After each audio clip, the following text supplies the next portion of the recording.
Do you prefer mechanical watches or quartz watches? And if mechanical, do you prefer manual wound watches or automatics? I have all of them here, so in this video we'll have a look at each and every one of them and find out which one is for you.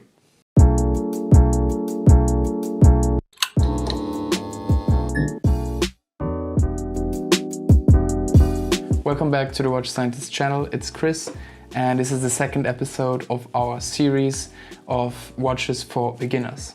So right off the bat, let's clarify that none of these options can be definitely called the best. Quartz watches might be more accurate in the long term, while mechanical watches offer a sort of charming alternative, showing off the incredible ingenuity of human beings and what they can achieve with a few tools and metal. Now let's take a look at the three options and find out which one is the best for you or which one is the best for what type of watch. Let's start off with the most traditional hand-wound mechanical movements. So we're talking mechanical because the way this watch tells the time is with gears, so a mechanism. Energy is stored in form of tension in the mainspring of the watch. So the power in the mainspring can come from two sources. In the case of a manually wound watch, it comes from your hand. Another way to put tension in the mainspring is with an automatic winding mechanism. And this is what we find in automatic watches. But both of these have their pros and cons. So let's start with the most traditional. Let's start with manually wound watches. Generally in a mechanism, if you have less parts, you have less problems. A more important characteristic of manually wound watches is that they can be more thin. If you don't have an additional rotor on top of your movement, your watch is obviously going to be thinner. And this brings us to the first use case of a manually wound movement, which is in dress watches. Dress watches are simple watches that you like to wear in a more fancy environment, maybe dressed up, maybe when you're just dressed a little more nicely. So you like to have a thin watch that doesn't really scream. Now, if a manually wound watch has an open case back, which this one unfortunately doesn't, the lack of a winding rotor also brings to the table that you can have a nice full view on the movement, which in case of manually wound movements can be a very nice thing to see. Something I definitely misunderstood about manual wound watches at first was I thought, who wants to wind their watch every day? But actually in these manually wound watches, of which I'm also wearing one today, a vintage Longines, it is just a pleasure to wind these watches. It just feels great and it sounds great to interact with these movements. And same with this Longines. Amazing. So let's get to the more practical side of mechanical movements, automatic movements.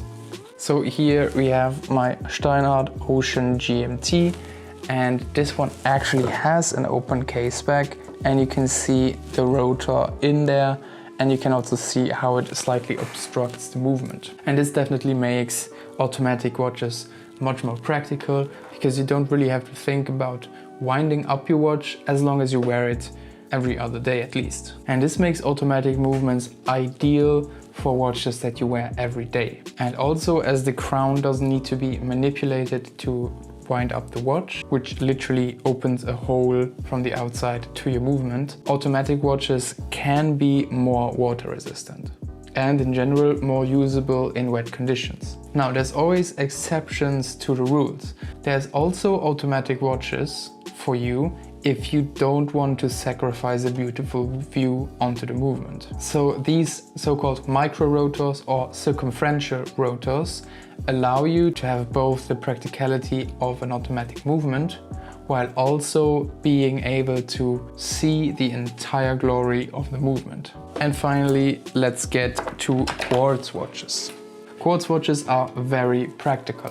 One charge in the form of a battery will give your watch life for 2 to 3 years. And on average, quartz watches run with an accuracy of ±1 second a day, which is something only very sophisticated watch brands can deliver consistently. So there's not much else to quartz watches except maybe the characteristic ticking of the seconds hand from 1 second to the next instead of the sweep of mechanical watches. But generally quartz movements are good for any type of watch. For me, they are best fit for watches with additional functions, for example, like really outdoor watches that you wear for hiking or real diving, because the quartz mechanism as well as the battery allow you to have displays that offer many more functions than a mechanical watch could even have.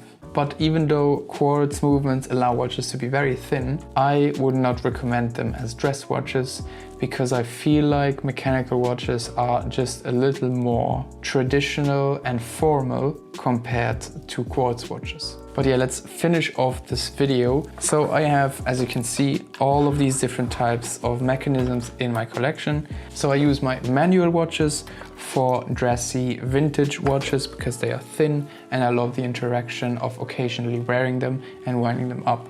I use automatic movements in, for example, a watch that I wear a lot of the time, like a daily watch like this Steinhardt or my Speedmaster Reduced. And I use quartz movements in my G-Shock and my Casio, and for example in this Omega Seamaster Polaris that has many different functions and actually a display on the dial.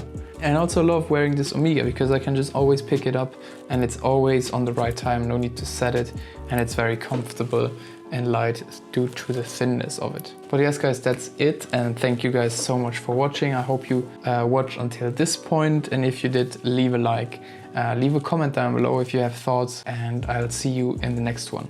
Ciao.